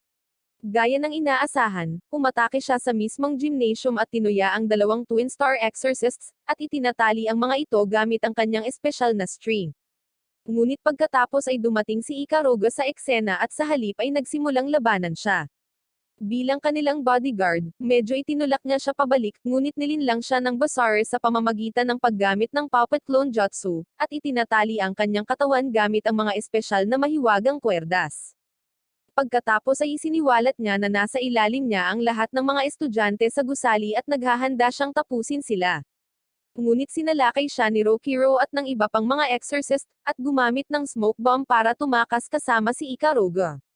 Kapag nasa ligtas na, si Mayora ay gumagamit ng isang exorcising enchantment upang iwaksi ang mga string na nagbubuklod kay Ikaruga.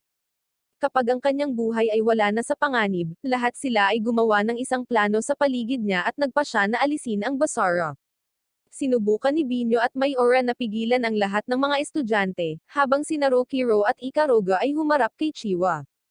Ginagampanan ni Rokiro ang supportive role at ginagamit ang kanyang demonyong braso para hawakan si Chiwa sa pwesto, habang hinahayaan si Ikaruga na tapusin siya sa kanyang ultimate enchantment transformation. Nagtagumpay ang plano, ngunit nabigo si Ikaruga na ma-one-shot ang Basara. Ang kanyang ultimate form ay nagkakahalaga ng maraming enerhiya, at siya ay tila nauubusan ng oras.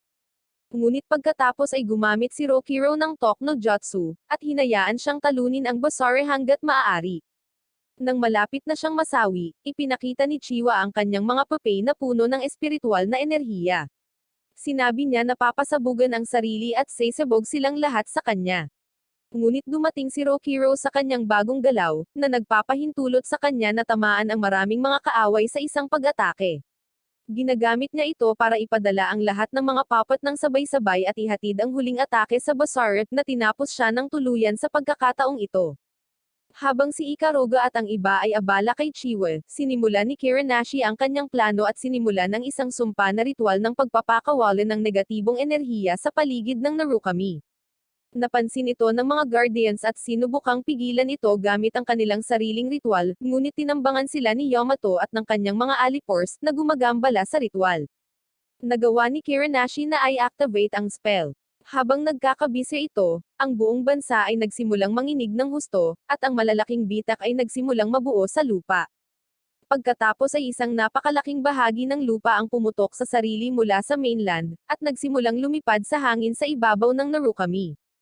Sa kabilang banda, nalaman ng mga exorcist na ginamit ni Kiranashi ang mga exorcist na inagaw niya upang palakasin ang enerhiya ng mga impurities sa lugar, at ginamit ang mga negatibong emosyon mula sa Dragon Spot event para i-activate ang spell na ito. Nalaman namin na ang buong bayan ng Narukami ay lumulutang sa kalangitan, at ibinunyag ni Seiga na 600 taon na ang nakakaraan ay isang katulad na insidente ang nangyari sa ilang mga nayon, at ang Basara na responsable para doon ay walang iba kundi si Kiranashi. Samantala, sina Rokiro at Binyo ay nagtungo sa dorm upang tingnan ang kanilang mga kaibigan, ngunit sila mismo ay nakaharap ni Kiranashi sa kanilang paglalakbay. Inihayag ni Kiranashi ang kanyang mukha at ipinakita na ang kanyang parehong mga mata ay mukhang normal. Pagkatapos ay ipinaliwanag niya na ang mas malakas na mga impurities ay lumalaki, mas malapit ang mga ito sa hitsura ng mga tao, at pagkatapos ay sinabi na siya ay maglalaro ng isang laro. Pagkatapos ay isinaaktibo niya ang kanyang spell sa buong epekto nito, at gumawa ng isang bagay sa pamamagitan ng pagpapatawag ng isang higanteng tulad ng puno na impurities mula sa lupa na may maraming mga mata at galami, na naghahanap ng espiritual na kapangyarihan at sinisipsip ang kanilang mga biktima hanggang sa sila ay masawi na parang kanya na kumpay. Pagkatapos ay sinabi niya sa kanila na hindi nila magagawang talunin ang impurity na ito maliban na lang kung ipurify nila ang bomilya nito, na naninirahan sa ilalim ng lupa at iniimbak ang lahat ng espiritual na kapangyarihan nito. Tinanong siya ni Rokiro kung bakit niya ito sinasabi sa kanila, ngunit sinabi niya na hindi ito magiging isang masayang laro kung hindi sila marunong maglaro, at pagkatapos ay sinabi na ayon sa kanyang pagtatantya, wala pa silang 2 oras bago sipsipin ng mga galami ang bawat tao sa lumulutang na isla ng kanilang enerhiya sa buhay. Dahil dito ay talagang nagagalit ang dalawa, at sinubukan nilang atakihin siya, ngunit hiniranggan niya lamang ito ng kanyang napakalaking sumpa na enerhiya at naglakad pabalik sa magano. Pagkatapos nito, pumunta sina Rokiro at Binyo sa dorm at ipinaalam sa lahat ang tungkol sa kanilang engkwentro, at gumawa ng plano sa paligid ni Seigan at Mayora na pupunta sa ilalim ng lupa upang ipurify ang bomilya, habang ang Twin Star Exorcists at ang iba pa ay sasalakayin ang halimaw mula sa labas at gagawin itong maubos nito ang enerhiya sa ganoong paraan. Sinimulan nila ang plano, ngunit kapag malapit na sa bomilya sina Seigan at Mayora, sinimulan silang salakayin ng halimaw gamit ang maraming galami. Ngunit ginagamit ni Sagan ang bawat bahagi ng kanyang espiritual na kapangyarihan upang lumaban. Sinimulan niyang gamitin ang kapangyarihan ng Bayako, ngunit pinahirapan nito ang kanyang nasirang katawan, at nakita ni Mayora kung paano nahihirapan ang kanyang ama. Patuloy siyang nakikipaglaban sa tabi niya upang ipurify ang Bomilyo, ngunit hindi ito gumana. Sa sandaling iyon, nagpakita doon si Kiranashi at sinabing hindi niya inaasahan na sila ang umaatake sa Bomilyo. Ginagamit niya ang kanyang utos sa higanteng halimaw ng puno, at sinabihan itong dalhin ang isa sa mga bihag na kinuha niya sa ilalim niya sa pag-ataking ito. Nanay pala ito ni Mayora na ikinagalit nilang dalawa. Tinawag siya ni Sagan na napakasama at sinubukan siyang salakayin mula sa likuran, ngunit hinarang ito ni Kiranashi at itinapon siya pabalik, at pinuri ang background ng kanyang pagpaslang. Lumalabas na si Sagan ang pinuno ng Anbu pagkatapos umalis si Itachi sa nayon, at siya talaga ang pumaslang sa lahat ng miyembro ng kanyang sariling angkan, katulad ng kilalang-kilalang si Itachi. Pagkatapos ay isiniwalat niya na pinaslang din ni Sagan ang tiyuhin ni Mayora, at nalaman namin na ganoon niya nakilala ang ina ni Mayora habang nasa isang misyon na tapusin ang kanyang kapatid. Ginawa niya ito para sa tungkulin, dahil ang kanyang kapatid ay napinsala na at magiging isang halimaw, at pinatawad siya ni Yukari at naging asawa niya. Pagkatapos ng lahat ng ito, tinitingnan ni Sagan si Kiranashi at sinabing siya ang magliligtas kay Yukari, at ginagamit niya ang lahat ng kapangyarihang natitira sa kanya upang ipatawag ang kapangyarihan ng Bayako para pumasok sa kanyang enchanted transformation. Nagawa niyang matamaan ang Basarep ngunit wala itong silbi habang hinahatak niya ang kanyang sandata at hinayaan ang pag-atake na dumaan sa kanya. Nagpa siya si Mayora na pagbutihin ang kanyang kasanayan at lumaban para ipagtanggol ang kanyang mga magulang, ngunit wala itong silbi. Gayunpaman, napansin ni Sagan na tumutugon ang Bayako sa lakas ng kanyang anak at hiniling nito na ipahiram sa kanya ang kanyang kapangyarihan, kahit minsan lang, at ibinigay kay Mayora ang antang-antang. Nakipag-usap ang Bayako kay Mayora at sinabi na ang kanyang kapangyarihan ay nagmumula sa pagnanais na protektahan ang kanyang minamahal, at pagkatapos ay sumasalamin sa kanya, na nagpapahintulot sa kanya na labanan si Kiranashi sa isang mas pantay na katayuan. Nagawa niyang ipurify ang Bomilyo sa panahon ng kanilang laban, at ginawa ni Kiranashi ang kanyang pagtakas upang isulong ang kanyang pangunahing plano. Sa labas, nagtutulungan sina Rokiro at Binyo upang labanan ang higanteng halimaw ng puno kasama ng iba pang mga guardians. Ang dalawa ay namamahala upang sirain ang core ng puno kapag napansin nila na ito ay tumigil sa muling pagbuo, salamat sa kanyang Bomilyo na nawasak. Pagkatapos nito, ang buong lumilipad na lungsod ay nagsimulang bumagsak, ngunit pinamamahalaan ng mga tagapag-alaga na linisin ang lahat ng mga impurities sa lugar upang simulan ang kanilang sariling ritual, na nagpapahintulot sa kanila na may hatid ang kanilang espiritual na enerhiya sa isang paraan na ginagabayan nito ang bumabagsak na isla, upang bumalik sa ang lugar kung saan ito nagmula, kaya nailigtas ang lahat mula sa isang crash landing. Sa sandaling bumalik sa normal ang lahat, mukhang nanalo ang mga Guardians, ngunit pagkatapos ay isinaaktibo ni Kiranashi ang parehong spell na ginamit niya laban kay Arima, at nakulong ang lahat ng mahinang Guardian sa isang madilim na kaharian. Pagkatapos nito, pinuntahan ni Kiranashi ang Twin Star Exorcists at nilinlang sila na sundan siya sa mag-ano, kung saan itinali niya ang lahat ng mga Guardians. Lahat sila ay pumasok sa isang bulwagan at nakita ang mga Guardians na hinihigop ang kanilang kapangyarihan, sa pamamagitan ng malalaking ugat ng puno ng impurities. Sinubukan ni Rokiro na iligtas sila, ngunit ang paghawak sa ugat ay sumipsip din ng kanyang kapangyarihan. Sinabi ni Kiranashi na ang lahat ng ito ay ang kanyang plano, na siya ay nagtatrabaho sa higit sa 100 taon. Pagkatapos ay nakuha niya si Rokiro at Binyo at hinayaan silang manood ng walang magawa, habang sinisipsip niya ang lahat ng kapangyarihan mula sa natitirang mga Guardians at ginawa itong sarili, na naging murang kopya ni Aizen mula sa Bleach. Pagkatapos ay pinababa niya ang mga Twin Star Exorcist at sinabihan silang tumakas kung gusto nila, ngunit nagpa siya silang atakihin ng di nag-iisip, hindi naiintindihan ang katotohanan na pinahirapan niya ang kanilang mga sarili bago siya nagbago rin, at ngayon ay mayroon na siyang kapangyarihan ng lahat ng exorcist na inagaw niya, pati na rin ang 12 guardians sa kanya. Tulad ng inaasahan, sinimulan niyang hagupitan ang sahig gamit ang kanilang mga katawan, ngunit pagkatapos ay nakatakas si Tatara sa kanyang mga pagkakatali at inihayag ang kanyang tunay na anyo. Lumalabas na si Tatara ay hindi isang tao, ngunit isang pamilyar na espiritu, at siya ay nakikipaglaban kay Kiranashi sa nakalipas na 600 taon. Ngayon ay nilalabanan ni Tatara ang Basara ng buong lakas, ngunit nagagamit na ngayon ni Kiranashi ang lahat ng kakayahan ng lahat ng mga Guardians maliban sa kanya, at ang power gap ay napatunayang napakalaki. Nang makita ito, nagpa siya si Tatara na gamitin ang kanyang ultimate move, yakapin at pasabugan siya, at isinumpa si Kiranashi sa sumpa ng pagkasira. Sa kanyang mga huling hininga, sinabi ni Kiranashi na ito ay isang hindi maganda na hakbang, ngunit pagkatapos ay lumakad kay Yuto na hinukay din niya mula sa mga ugat ni Ashira.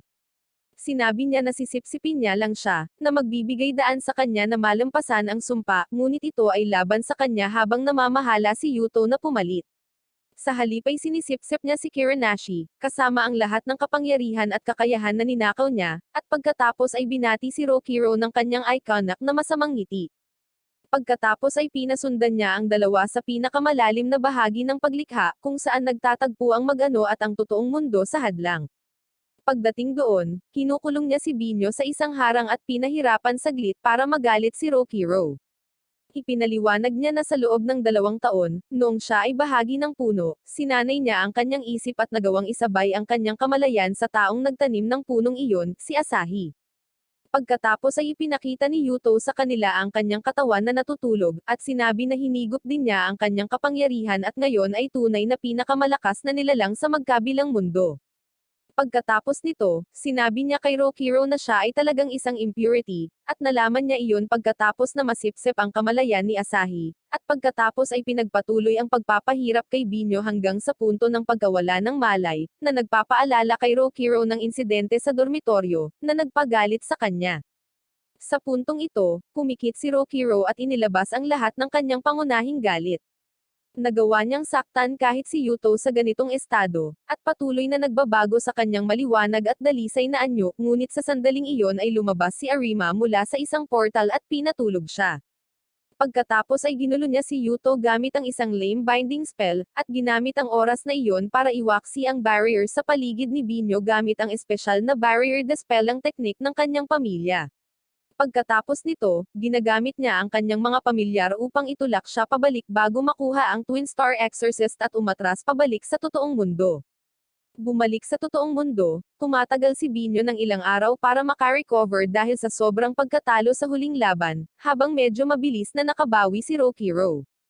Sa kabilang banda, nakipag-usap si Arima kay Sagan at sa matanda, at ibinunyag na ginamit niya talaga si Kiranashi para tapusin siya upang maisagawa niya ang ritual ng pagtugis ng mga edad.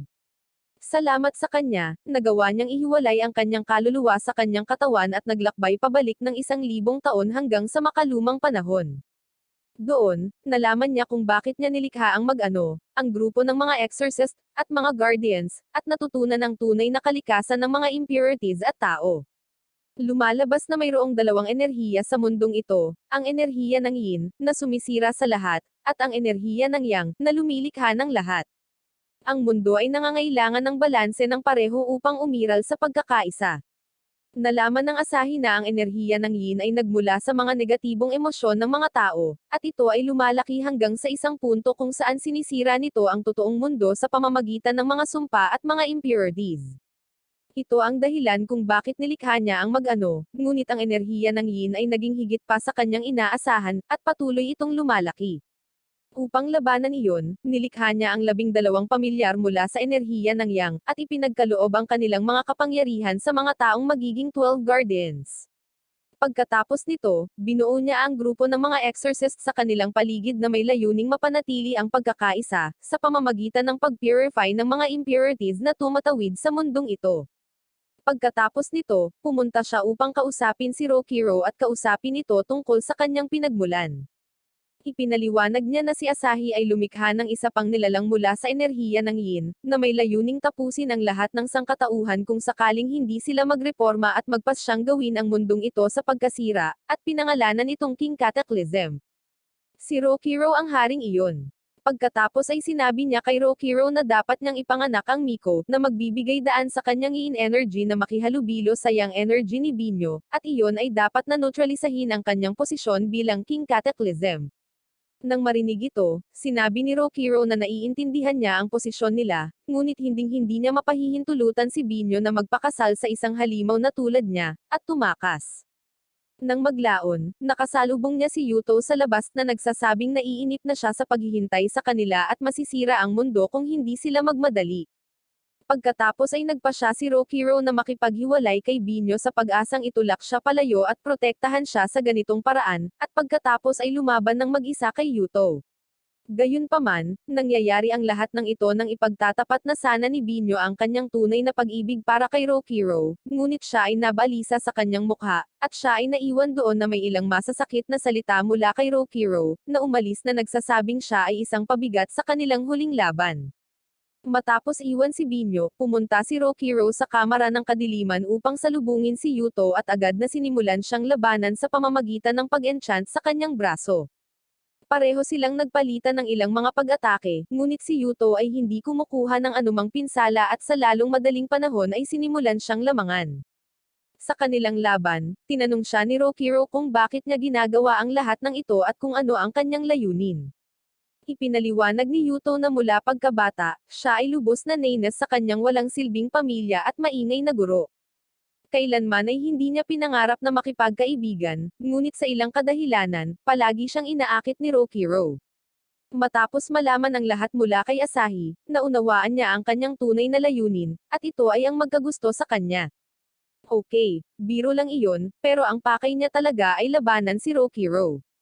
Sa totoo lang, palaging binalak ni Asahi na wakasan ang mundong ito, at iyon ang dahilan kung bakit nilikha niya si Rokiro, at pagkatapos ay sinimulan siyang labanan muli. Sinabi ni Yuto na kakailanganin niya siyang magseryoso kung hindi ay hindi ito magiging masaya, at nag-transform sa kanyang demonyong anyo.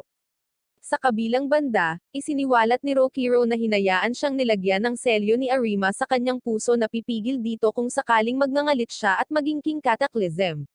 Gamit ang safety net na iyon, inilalabas niya ang lahat ng kanyang kapangyarihan hanggat kaya niya nang hindi nawawalan ng malay, at nagbabago sa kanyang puting anyo ng impurity. Sa pamamagitan nito, nagsimulang mag-away ang dalawang Titans, at si Rokiro ay lumalabas na mas malakas kaysa kay Yuto. Sa kabilang banda, nakikita natin si Arima na nakaharap sa kanyang attendant, na naging reincarnation ni Asahi. Ang lahat ay ayon sa kanyang plano, dahil gusto niyang sirain ang mundong ito at lumikha ng bagong mundo nang walang anumang kasamaan. Nang itanim niya ang puno ng harang, pinrograma niya ito sa paraang ang lahat ng negatibong enerhiya ay mapuputok at ipapanganak ang King Cataclysm na nagngangalang Rokiro. Sa kabilang banda, ang enerhiyang yang ay mag-iipon sa pamilya ni Binyo at ipapanganak ang batang babae na may purong yang na enerhiya. Gayunpaman, nilaro ng tadhana ang mga barahan nito at nagsilang ng kambal sa halip na si Binyo lamang, at upang mabalanse ang kanyang enerhiyang yang, ang kanyang kapatid ay naging pagkakatawang tao ng pantay na enerhiyang yin. Ito ay ginawa sa kanya ng isang mahinang kopya ni Rokiro, at pagkatapos ng pag-sync sa kanyang katawan, malamang na natanto niya ang katotohanan ito at nais na labanan si Rokiro upang patunayan ang kanyang pagiging karapat-dapat. Bumalik sa mag-ano, nagtagumpay si Rokiro na talunin si Yuto at lumayo, na nagsasabing mawawala ang lahat ng kanyang espiritual na enerhiya sa lalong madaling panahon. Tumingin si Yuto sa kanya at sinabing sisirain niya ang lahat ng kanyang mga kaibigan bago mangyari iyon, na nagagalit sa kanya ng lampas sa limitasyon, na nagdulot sa kanya na mawalan ng kontrol at mag-transform bilang hari ng Cataclysm bago siya ibagsak minsan at magpakailanman sa pamamagitan ng pagtapos sa kanya. Nakikita natin ngayon ang fully transformed na King Cataclysm na handang sirain ang lahat. Matapos talunin si Yuto at maging King Cataclysm, tumayo si Rokiro at nagsimulang sumipsip ng espiritual na enerhiya mula sa lahat ng lalaki at mahihinang talunan mula sa buong mundo, na ginagawa silang mga estatwa ng bato tulad ng 12 Guardians. Pinagmamasdan nito ni Asahi at ibinunyag na ang kanyang tunay na layunin ngayon ay muling buhayin ang kanyang tunay na katawan, at para doon, kailangan niya ang lahat ng enerhiyang yang mula kay Rokiro kasama ng bilyon-bilyong tao kung saan siya kukuha ng enerhiya. Pagkatapos nito, gagawin niyang kristal ang lahat at sasamahan si Binyo para makuha din ang lahat ng kanyang enerhiya. Sa pamamagitan nito, magagawa niyang muling mabuhay sa kanyang orihinal na katawan at lumikha ng isang bagong mundo kung saan walang kasamaan at negatibong emosyon, at kaligayahan lamang ang nararamdaman ng mga tao. Samantala, nagising si Binyo at sumugod sa higanteng King Cataclysm at hiniling na ibalik si Rokiro. Si Asahi ay lumipad at ipinaliwanag ang kanyang plano sa kanya, at sinabi na ang pagsasama sa kanya ay nangangahulugan ng pagpapakasal at paggawa nito sa kanya, at na kung siya ay nangangako na sasama sa kanya, ibabalik niya si Rokiro sa kanyang orihinal na katawan. Ipinaliwanag pa niya na ang konsentrasyon ng enerhiya ng yin at yang ay hindi sinadya upang ipanganak ang mga tao tulad nila ni Rokiro, ngunit ipinasya ng tadhana na maging ganito. Kaya naman, humihingi siya ng paumanhin sa naging dahilan ng kalungkutan nito. Ipinakita pa nga niya sa kanya ang kanyang ideal na mundo, ngunit sinabi ni Binyo na ayaw niyang mamuhay sa isang puting malinis na mundo ng mga robot na walang emosyon. Ngunit nagpasya siyang sumama sa kanya kung tutuparin niya ang pangako niyang ibabalik sa normal si Rokiro. Sa pamamagitan nito, nagsisimula ang ritual ng kanyang muling pagkabuhay. Habang nagising si Rokiro sa isang templo sa tabi ni Arima, ipinaliwanag sa kanya ni Arima ang lahat, at nagpasya siyang magtungo sa higanteng puno sa gitna ng lungsod kasama ang kanyang mga kaibigan upang iligtas si Binyo. Sa kanilang paglalakbay, lahat sila ay tinutulungan siya sa kanilang mga enchantment at sakripisyo at itinulak siya patungo sa tuktok ng puno, dahil siya na ngayon ang kanilang pag-asa. Tumutulong din si Arima sa pamamagitan ng pagbibigay kay Rokiro ng lahat ng kanyang natitirang espiritual na enerhiya, at mga enchantment na nagpapalakas ng kapangyarihan. Sa lahat ng kanilang tulong, nakarating si Rokiro sa tuktok kung saan nakita niya si Binyo na selyado sa loob ng isang kristal.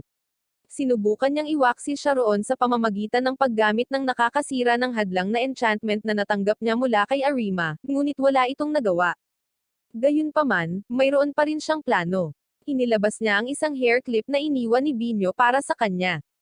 Lumalabas na pinaghihinalaan niya na maaaring mabuklod siya sa loob ng isang kristal pagkatapos makita ang tunay na katawan ni Asahi, na natatakan sa loob ng isang katulad nito. Para mas gawing mahina ang crystal seal, nagpasya siyang iugnay ang magkabilang hair clip niya sa isang thread ng espiritual na enerhiya at nag-iwan ng isang clip sa pag-asang darating si Rokiro para iligtas siya. Sa thread na nag-uugnay sa dalawang clip, ang kristal na nabuo sa paligid niya ay may maliit na butas sa haba ng sinulid, ngunit ito ay higit pa sa sapat para kay Rokiro na ituon ang lahat ng kanyang enerhiya doon at masira ito.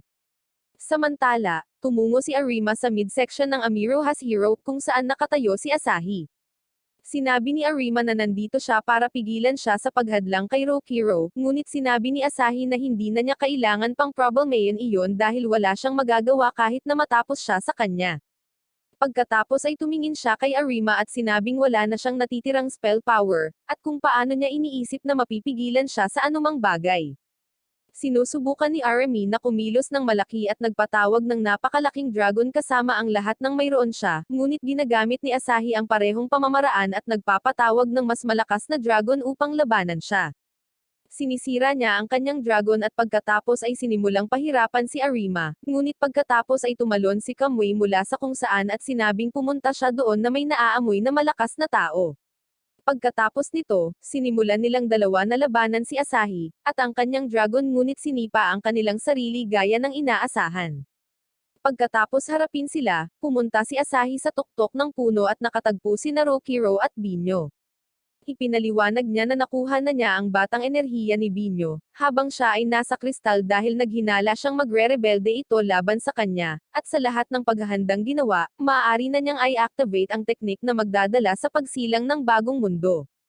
Ang unang yugto ng spell ay ang pagkuha ng lahat ng enerhiya ng yin mula sa mga tao, at sa ikalawang yugto, babalutan niya ang lahat ng natitirang mga tao ng yang na enerhiya, na kayang lumikha ng isang mundo na may mga taong may lakas ng batang enerhiya. Sinubukan ni Rokiro at Binyo na pigilan ang ikalawang yugto, sa pamamagitan ng paghampas sa core ng puno gamit ang kanilang espiritual na enerhiya gamit ang resonance, ngunit ito ay hindi gaanong mahalaga. Nakikipag-usap sila kay Asahi tungkol sa kanyang mga pananaw tungkol sa mundo, at sinabi niya na inilagay niya ang kanyang pag-asa sa sangkatauhan, ngunit binaygo nila siya. Naghintay siya ng 1,000 taon para mawala ang negativity at maging mas positibo, ngunit patuloy na lumalago ang negativity, at ang katotohanang nagising si Rokiro bilang hari ng Cataclysm ay patunay nito. Pagkatapos nito, pinatulog niya sina Rokiro at Binyo sa isang pag-atake at sinabihan silang sumuko dahil wala silang magagawa para pigilan ito. Habang walang malay, si Asahi ay nagsisink sa kanilang kamalayan at hinahayaan silang marinig ang boses ng lahat na nanakaw ng kanilang espiritual na enerhiya, kabilang ang 12 Guardians. Gumagamit silang lahat ng talk no jutsu at motivational lecture technique para palakasin sila, at palakasin ang kanilang mga paa at pigilan ang spell na ito sa pag-activate. Bumangon ang Twin Star Exorcist at sa pagkakataong ito ay sumasalamin sa malakas na kapangyarihan, at sa espiritual na enerhiya ng lahat ng nasa loob nito. Ang paggawa nito ay nagpapahintulot sa kanila na baligtarin ang spell, at ibalik ang lahat ng ninakaw na yin at yang na enerhiya sa kanilang mga orihinal na may-ari. Tinitingnan ni Asahi ang resultang ito, tumawa, at sinabi na ito ay dapat nakalooban ng langit at na siya ay maghihintay ng isa pang 1,000 taon, at maglalagay ng kanyang pananampalataya sa sangkatauhan.